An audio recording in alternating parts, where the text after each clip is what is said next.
Vamos a la palabra, Efesios 4:6, que nos dice: un Dios y Padre de todos, el cual es sobre todos y por todos y en todos.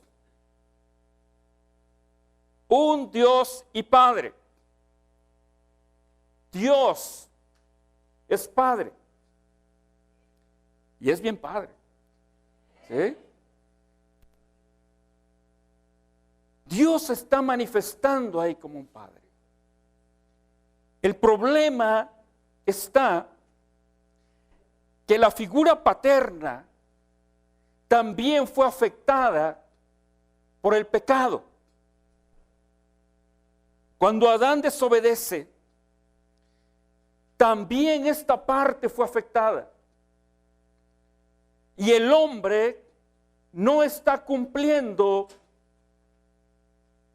la paternidad de una manera adecuada, a menos que sea regenerado, sea transformado, renovado, empoderado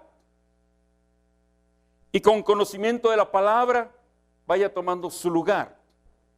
Pero aún en las iglesias podemos encontrar cantidad de varones, de papás, que no están cumpliendo en esta área. La palabra de Dios que nos dice aquí que Dios es Padre. Y tenemos que captar esto.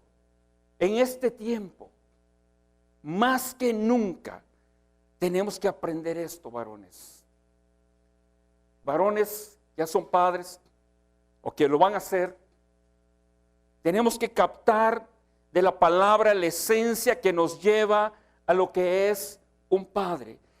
Ya habíamos referido en prédicas que se dieron anteriormente, como en 1 de Samuel capítulo 2, versículo 1, nos dice la palabra que había una escasez de palabra.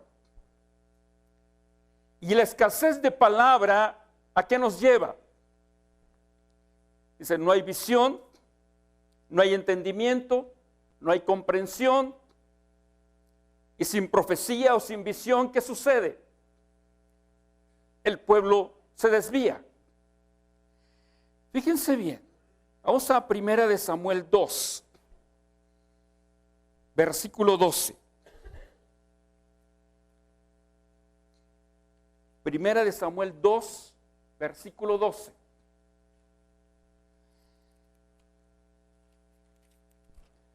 Aquí vamos a encontrar algo terrible, porque Elí, que era el sacerdote, era el principal, era el que estaba guiando al pueblo de Dios. ¿Qué ocurre con Elí? Enseñaba, predicaba, profetizaba, gobernaba, aconsejaba, pero ¿qué sucedía con sus hijos? Dice, y los hijos de Elí eran hombres impíos y no tenían conocimiento del Señor. ¿Cómo eran los hijos del sacerdote principal, del ministro principal? Impíos. ¿Por qué razón? Déjame contarte algo. Es una anécdota, es verídico. En un kinder sucedió esto. La maestra le preguntó a los niños del kinder, ¿tú qué quieres ser de grande? Y ya ven la respuesta de los pequeños, ¿no? ¿Quieres ser bombero? ¿Quieres ser doctor? Lo que ven. ¿O quieres ser como el papá? Pero hubo un niño, su respuesta fue diferente. Y le preguntaron, ¿tú qué quieres ser de grande? Y él respondió, quiero ser pecador. La maestra sí se sacó de onda. Dejó pasarlo y ya después llama al niño aparte y le pregunta, a ver, dime, ¿por qué dijiste eso? ¿Por qué dijiste que quieres ser pecador? Y él respondió: porque mi papá ama mucho a los pecadores. Mi papá es pastor, predica, y todo el tiempo anda buscando a los pecadores, porque dice que Dios lo mandó a amar a los pecadores y a buscar a los pecadores, y anda buscando a los pecadores. Por eso quiero ser pecador. ¿Qué estaba diciendo ese niño? Mi padre anda predicando por todos lados, pero en casa no está. En casa no lo vemos.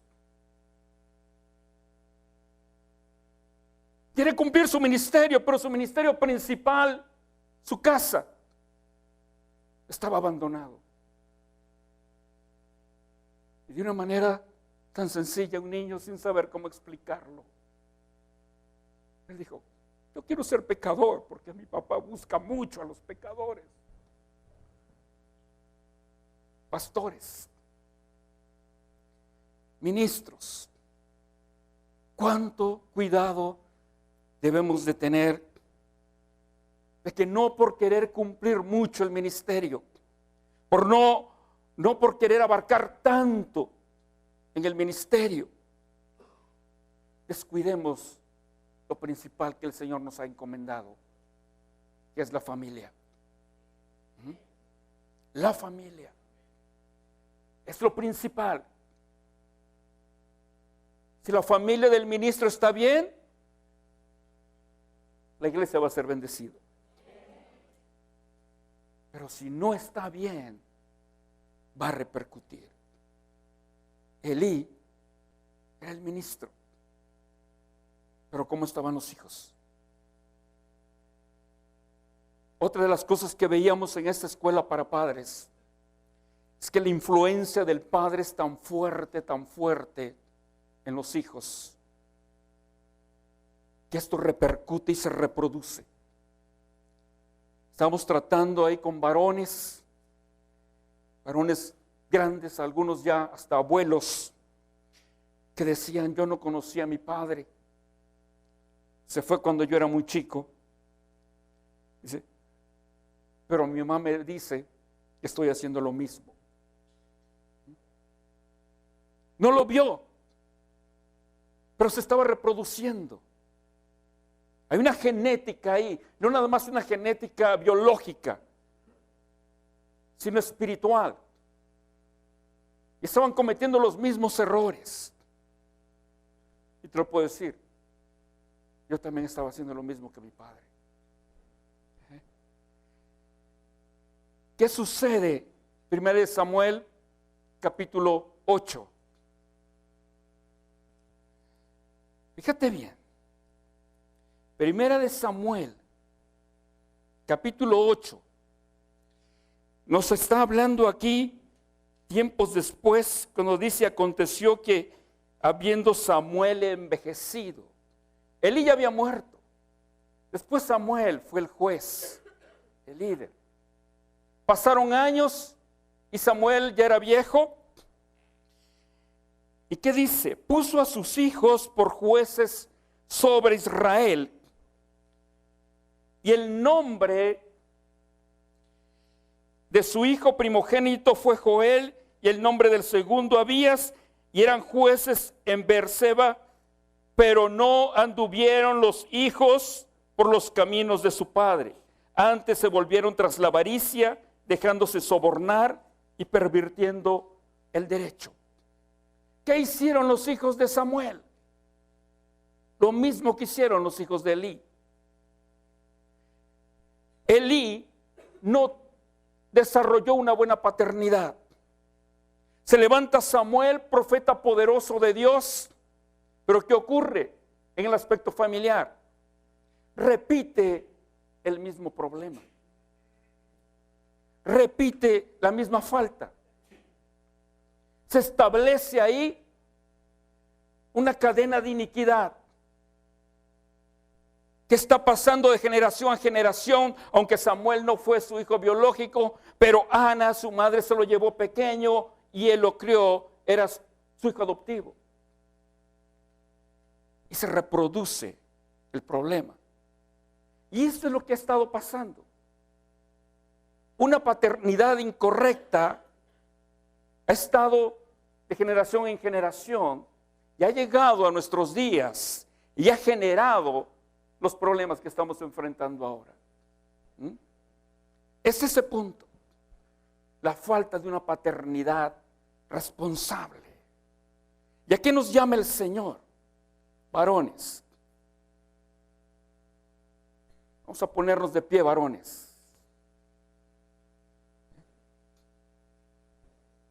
Exceptuando nuestro pastor y Daniel, que anda con yeso, ¿verdad? Todos los demás, de pie, varones. Ninguno se me quede sentado. Es hoy un tiempo de compromiso. Es hoy un tiempo de batalla. Es hoy, varones, que necesitamos tomar el lugar que Dios nos ha dado, la responsabilidad que Dios nos ha dado. Es ahora. Lo ha sido siempre, pero se ha fallado. Pero nosotros tenemos la autoridad y el poder en Dios para transformar las cosas. Vamos a hacer algo. Quiero que escuchen esto. Escuchen.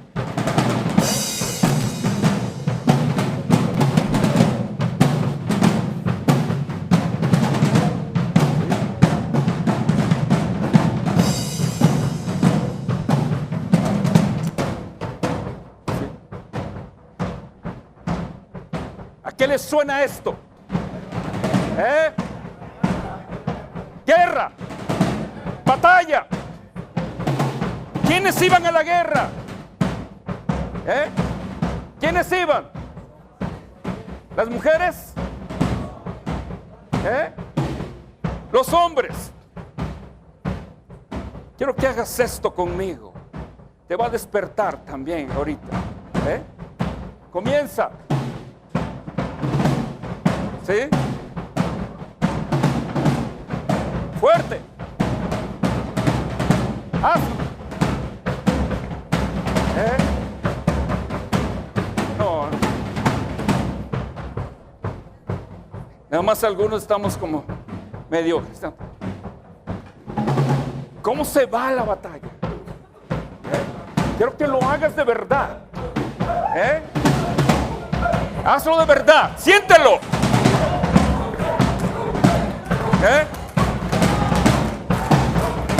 Josué dijo: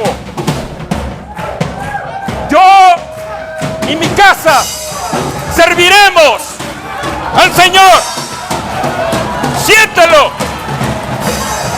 Yo y mi casa serviremos al Señor. Dilo conmigo a una voz. Yo y mi casa serviremos al Señor. Amén.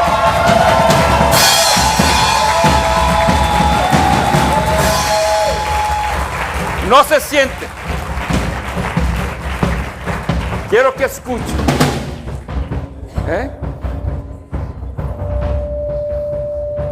Lo que el Señor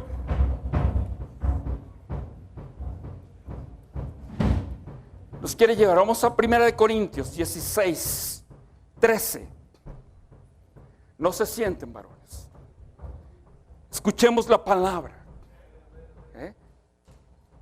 que debemos de tomar hoy con un compromiso firme.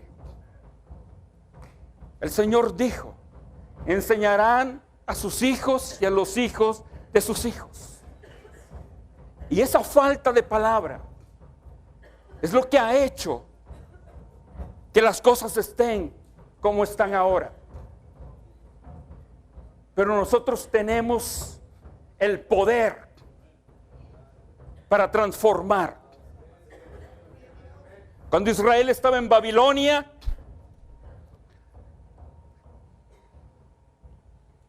Dios dice ahí la palabra que despertó el espíritu de Ciro, rey de Persia. ¿Quién era Ciro? Un rey pagano, idólatra. No sabía del Dios verdadero. Pero un día Dios despertó el espíritu de Ciro, rey de Persia.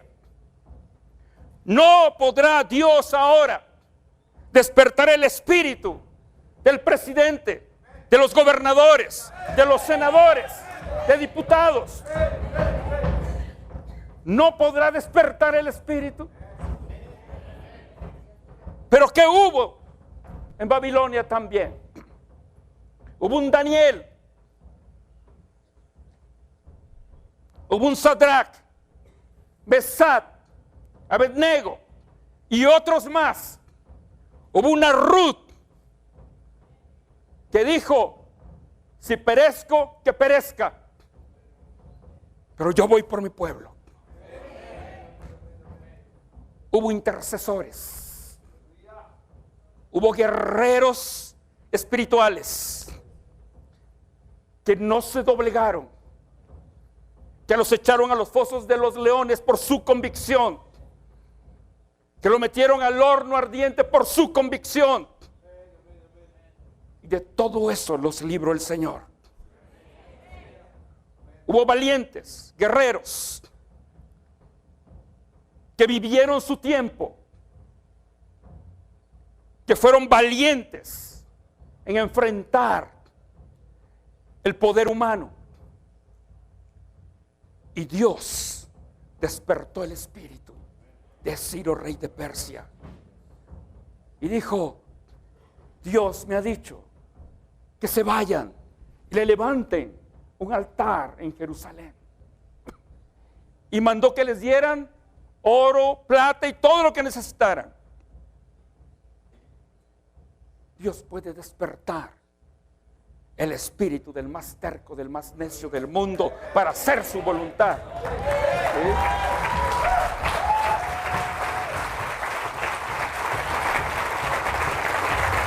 La pregunta: ¿dónde está ese Daniel ahora? ¿Dónde están los Sadrachs? ¿Dónde están esos Danieles? Que tomen su realidad presente, su verdad presente.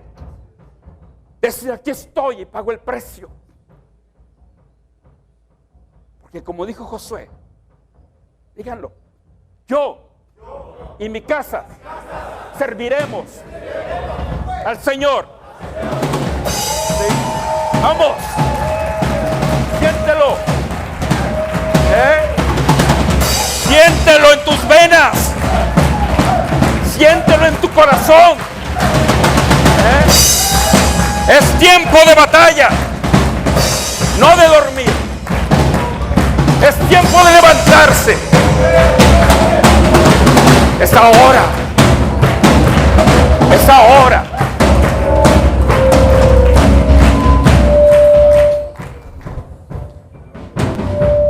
Varones, si no lo hacemos nosotros, que conocemos la palabra, ¿quién lo va a hacer? ¿Quién? La responsabilidad de enseñar a la familia, ¿de quién es? De nosotros. Nosotros, los padres. Y a veces, cómodamente, conchudamente, le pasamos eso, ¿verdad?, a las mamás, que ellos lo hagan. Y a veces lo tienen que hacer, porque el varón no toma su lugar. Mujeres, dejen que los varones tomen su lugar, porque a veces la mujer le estorba al varón y no le permite tomar su lugar. Dice: no, es que no lo hace bien. Pregúntele a mi esposa cuántas veces la riego. Pero déjenos tomar su lugar de cabeza en la familia. A veces la mujer es la que quiere tomarlo. Está reduciendo a su esposo a un Acab, manipulado por una Jezabel. Déjenlos tomar su lugar. Varones, yo te invito que a partir de ahora tomes tu lugar y seas el verdadero sacerdote de tu hogar. Que tú seas quien enseñe la palabra. No le dejes esa chamba a tu esposa. No digo que no lo haga bien, no estoy diciendo que ella no lo comparta, pero ¿quién es la responsabilidad principal? Nosotros. Dilo conmigo. Yo enseñaré la palabra de Dios en mi casa. Dale un aplauso al Señor.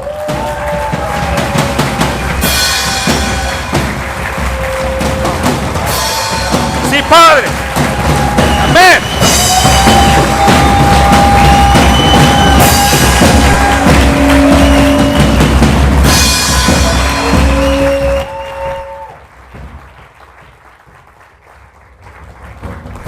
Mujeres guerreras.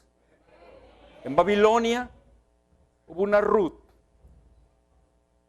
que vivió su momento histórico y está su nombre ahí. Hizo su parte. Tú tienes parte importante en esto.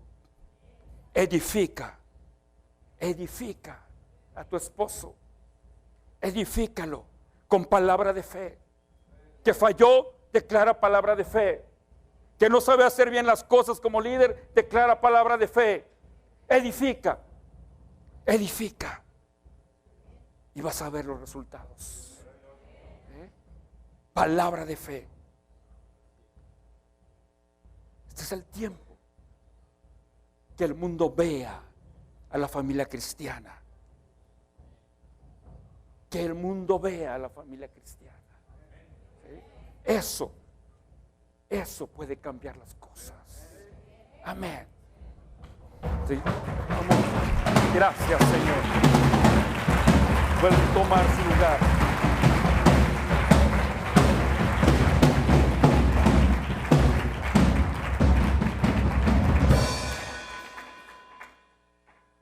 Gracias.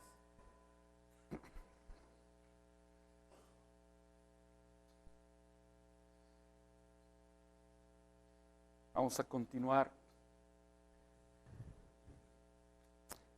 La palabra de Dios nos llama a obediencia. Y en la obediencia tiene que ser genuina.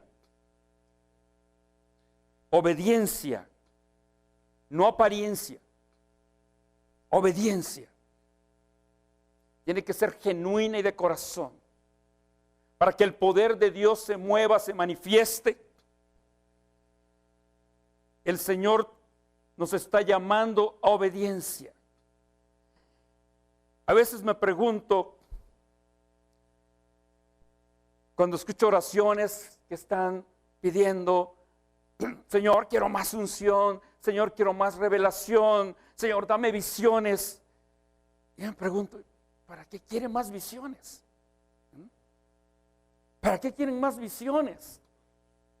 Si la que se le dio no la ha visto, no la ha puesto en práctica. ¿Para qué está pidiendo más? Va a suceder lo mismo. Habacuc, capítulo 2, versículo 1 al 3. Está Habacuc hablando con Dios y le dice: sobre mi guarda estaré y sobre la fortaleza firmaré el pie y velaré para ver lo que se me dirá. ¿Cuál era la actitud? Velaré para ver lo que se me dirá. Estaré atento, estaré vigilante. ¿Y qué he de responder tocante a mi queja? Siguiente. Y el Señor me respondió y dijo, escribe la visión y declárala en tablas para que corra el que leyera en ella. Versículo 3. Aunque la visión tardara aún por un tiempo más, se apresurará hacia el fin y no mentirá, aunque tardare, espéralo, porque sin duda vendrá, no tardará. Visión. Habíamos hablado hace un momento que sin visión el pueblo se pierde el rumbo, se desliza. Sin visión.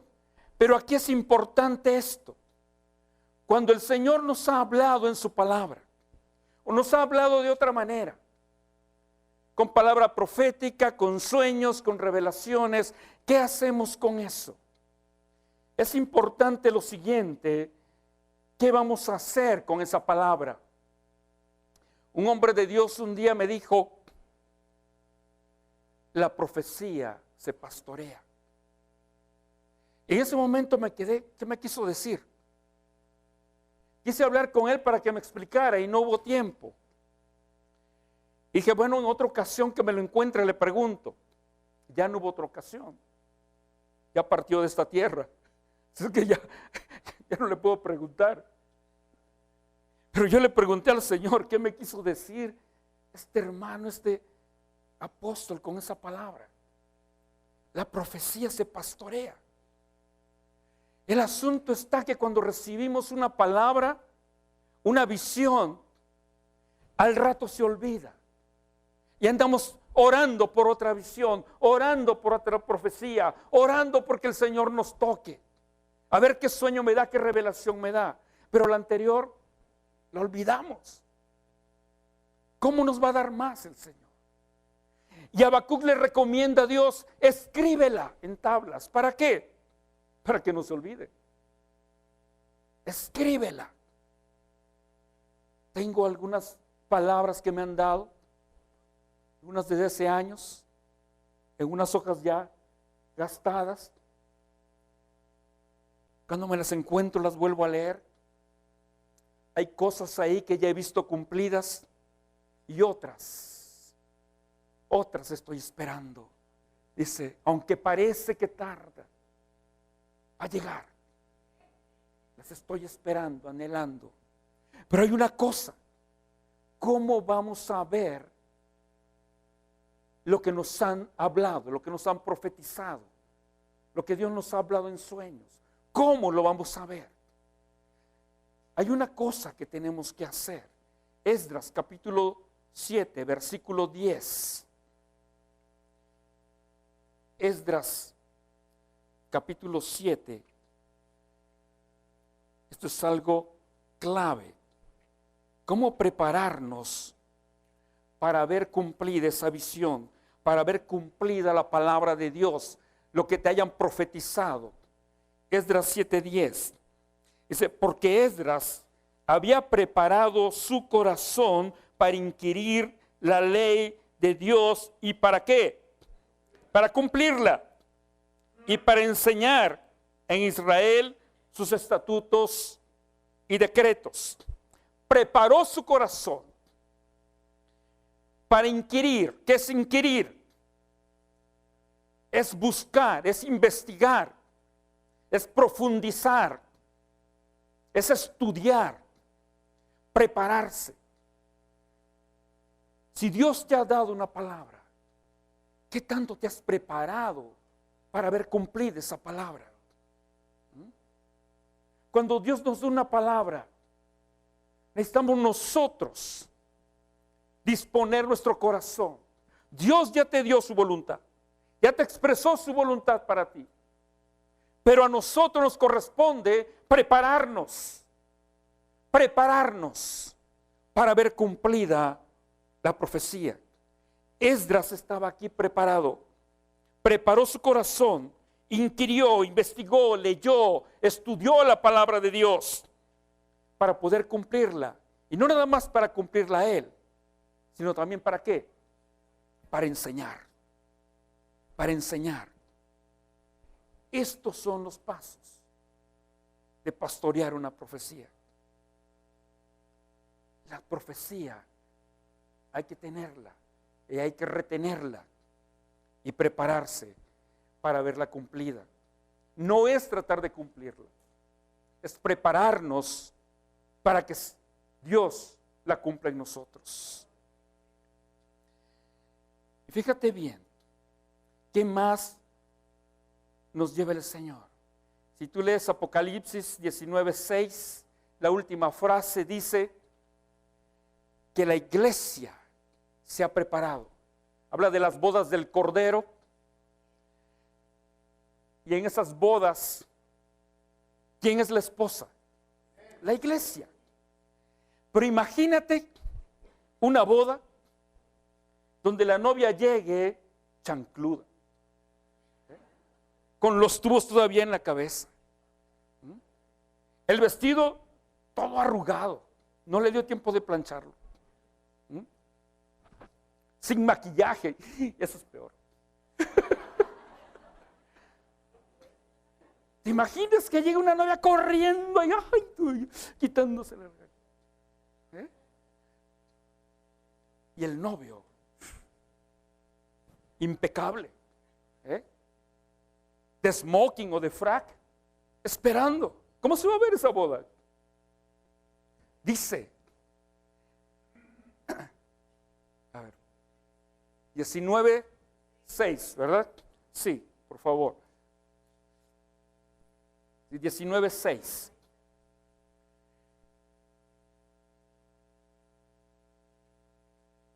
¿Sí, 19:6? A ver, debe haber por aquí un error. Pero donde está diciendo ahí que la iglesia se ha preparado. ¿Qué es lo que tenemos que hacer nosotros como iglesia? Prepararnos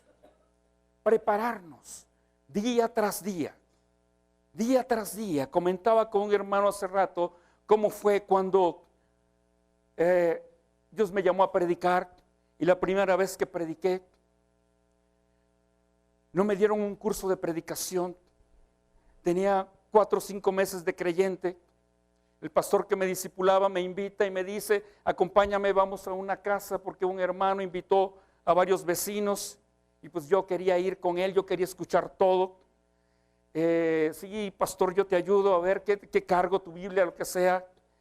Y este pastor era muy jovial, muy bromista. Llegando a la casa, me dice, tú predicas. Pero pues me hacía bromas. Y él llega con su guitarra, así, personas nuevas, les voy a enseñar un canto, les enseñó yo un par de cantos. Y después de eso, les dice a las personas, como 10, 12 personas, dice, vamos a escuchar la palabra de Dios. Vamos a escuchar lo que Dios quiere hablarles. Él les va a hablar. Yo me quedo así. ¿Qué había aprendido en 4 meses? Gracias a Dios. Esta mañana había leído Juan capítulo 7. No se me olvida. Juan capítulo 7. Y él se salió. Me dejó ahí. Se salió, se fue a la cochera. Y yo me quedo con la Biblia buscando Juan. Y es lo único que recordaba yo en ese momento, de toda la Biblia. Juan capítulo 7, lo que había leído en la mañana, buscando Juan 7. Y él se asomaba por la ventana y se reía.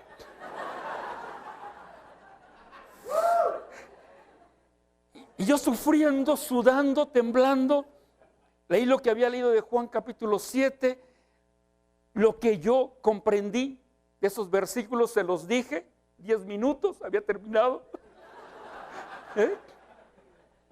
Y entonces él entró y tomó los mismos versículos, hizo el llamado y la gente se entregó.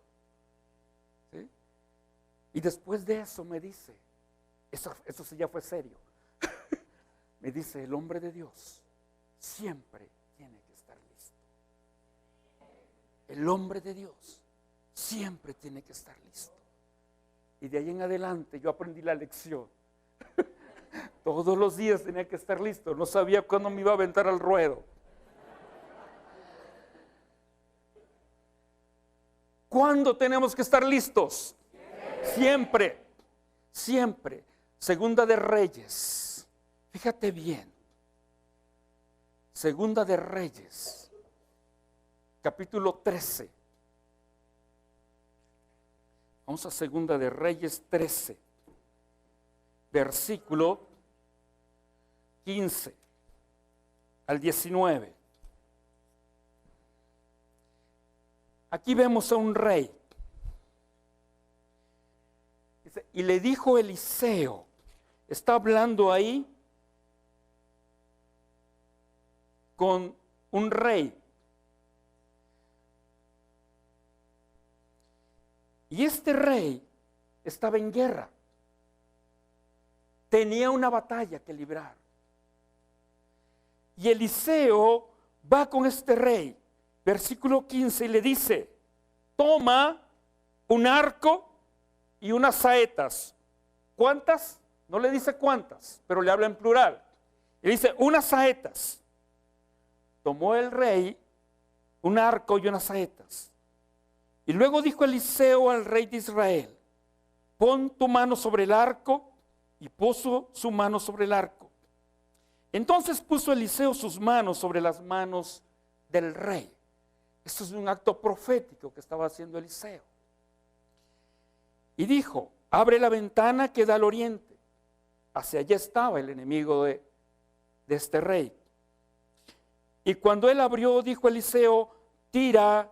Y tirando él, dijo Eliseo, saeta de salvación de Dios, saeta de salvación contra Siria, porque herirás a los sirios en Afec hasta consumirlos. ¿Qué le dice? Tómate unas saetas. Pon tu mano en el arco. ¿Cómo se toma un arco? ¿Sí? Firme. ¿Has visto en las Olimpiadas cómo lo toman? Tiene que estar muy firme para poder dar en el blanco.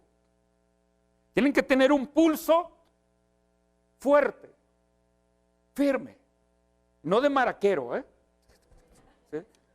Firme para poder dar en el blanco. Y Eliseo pone sus manos sobre las manos del rey. Eliseo representa ahí la presencia de Dios, la unción de Dios. Y le dice, tira, saeta de salvación, dice el Señor. Pero fíjate bien, muchas veces damos algún paso firme y vemos la gloria de Dios. Y pensamos, ya la hice, ya la hice. Y después aflojamos. ¿Qué sucede con este rey? Siguientes versículos. Versículo 18. Y le volvió a decir, toma las saetas. Y luego que el rey de Israel las hubo tomado, le dijo, golpea la tierra. Y él golpeó, ¿cuántas veces? Sí. ¿Cómo habrá golpeado?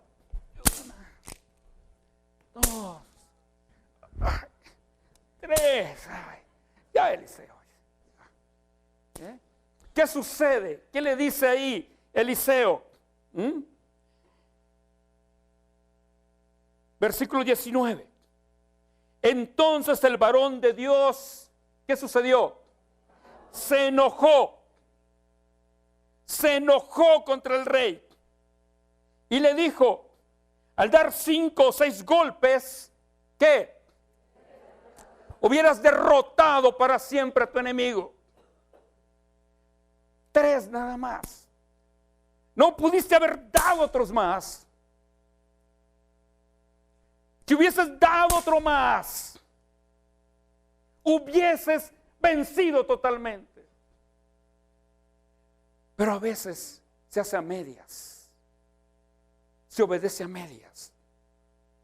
Y la obediencia es obediencia. Obediencia, no apariencia. A veces se aparenta obedecer a Dios. Se aparenta servir. Una vez más, declara tu bendición. Una vez más, declara tu sanidad.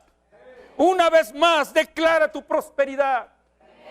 Una vez más, declara ese familiar que todavía lo vemos allá en vicios, lo vemos en el mundo, pero si creemos por su salvación, una vez más,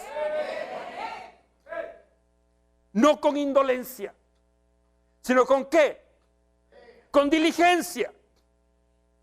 Con diligencia. Una vez más, ¿sí? Manifiesta tu fe. Manifiesta tu fe. Cree por ese milagro. Una vez más. Hasta verlo. Lo que leímos en Habacuc. Aunque la visión parece que tarda, va a llegar una vez más. Tómalo. Decláralo.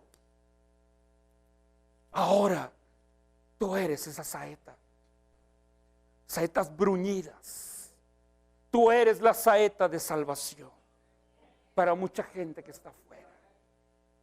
Tú eres la saeta de salvación para esas personas que bajo engaño del enemigo están haciendo todo el revuelo ahorita de las leyes. Cada uno es una saeta de salvación. Vamos a concluir.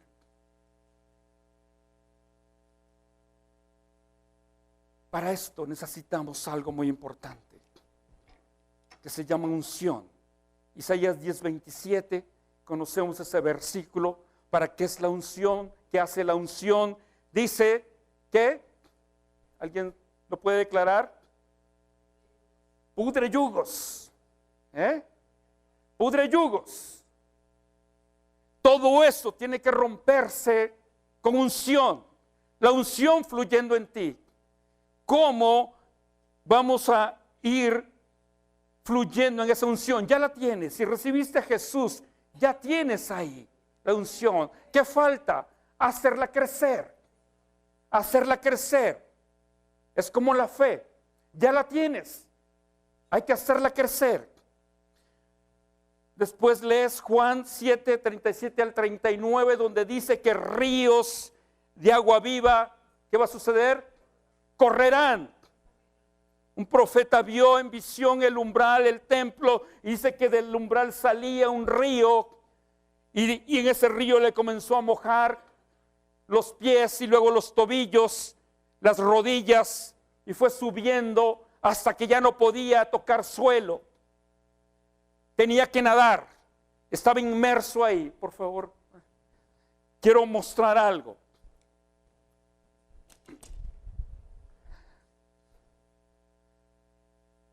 Efesios 5:18, ¿qué nos dice la palabra? Con esto quiero cerrar esta mañana. Efesios 5:18 dice: no te embriagues con vino, en lo cual hay disolución, sino antes bien que sed llenos de ¿qué? Del Espíritu Santo. Sed llenos del Espíritu Santo. ¿Cómo vamos a ser llenos del Espíritu Santo? Eso es una experiencia nada más. Recibe el bautismo en el Espíritu, habla en lenguas y ya es suficiente. ¿Qué más sigue? Sed llenos del Espíritu Santo. Quiero mostrártelo. Andábamos vacíos. Andábamos vacíos. Te lo puedo decir porque así fue mi vida. Vacíos, totalmente. La gente tiene vacíos. Los gays, lesbianas tienen vacíos. El alcohólico, el drogadicto tiene vacíos. Y muchos todavía en la iglesia no han entendido que Dios lo llena todo. Falta revelación, porque ya tienen a Dios. Él llena todo. Él llenó en mí el vacío de amor paterno que me faltó. Tuve papá, era responsable, era trabajador, pero muy duro de carácter. Y no recuerdo haber jugado con mi papá. Pero un día Dios me dio una experiencia. Un día Dios me tomó. Y yo le vi, no le vi el rostro, pero sentí sus manos, vi sus manos. Y me tomó, y me cargó, y me puso en sus rodillas. Y comencé a jugar con Dios. No recuerdo haber jugado con mi papá biológico, pero con mi Padre Celestial he jugado. Con mi Padre Celestial he jugado. Y me ha abrazado a su cuello. Y Él me ha tomado. He sentido sus brazos. Si me fue en el tercer cielo, fue en el tercer suelo, no sé. Pero yo lo experimenté. Yo sentí el abrazo de Dios ahí. Y jugaba con Dios. A mi padre nunca le pude hablar con palabras diminutivas de cariño. Era mi Señor Padre. Siempre era papá. Era lo más cariñoso. Pero con Dios le pude decir: tú eres mi papito. La palabra Abba Padre, podemos estudiarla, podemos ver su significado en el griego y en el hebreo y en todos los idiomas que quieran. Pero yo lo viví. Yo lo he vivido. Porque he podido decir a Dios papito. Y lo he sentido ahí. Y he jugado. Y he brincado en sus rodillas. Y ya era creyente. Y ya predicaba. Y ya había enseñado y discipulado grupos. Pero me faltaba revelación en esa área. Y un día Dios me la dio. Y ese vacío se llenó. ¿Sí? Cuando recibimos a Jesús, recibimos a Dios, recibimos fe, recibimos el Espíritu Santo y nos va llenando, ¿sí? Y vamos siendo llenados hasta qué, ¿sí? Mi copa está rebosando, decía David, y nos da dones, y nos da más palabra, y vemos milagros, y vemos más de Él. ¿Es suficiente? Más, ¿qué más?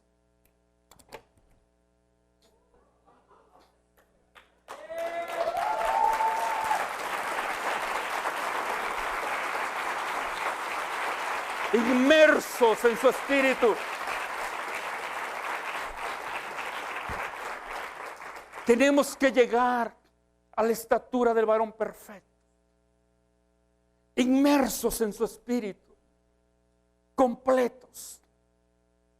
El profeta decía, ya no tocaba suelo. Creció tanto el nivel de agua que salía del umbral del templo que ya no tocaba suelo. El agua me movía. Solamente podía moverme nadando en el agua. En el Espíritu Santo. No basta nada más ser llenados de a poquito, de a poquito, de a poquito. Métete completamente. Clávate completamente. Deja que el Espíritu Santo mueva en tu vida lo que tenga que mover. A veces pensamos que esto que no me lo toque el Señor, esto es muy mío. Y a veces eso no digo que sea malo, pero lo bueno viene a ser enemigo de lo mejor. Y a veces algo bueno nos está haciendo perder de algo mejor. Deja que el Señor te sumerja, te mueva como Él quiera en las aguas de su Espíritu. Amén.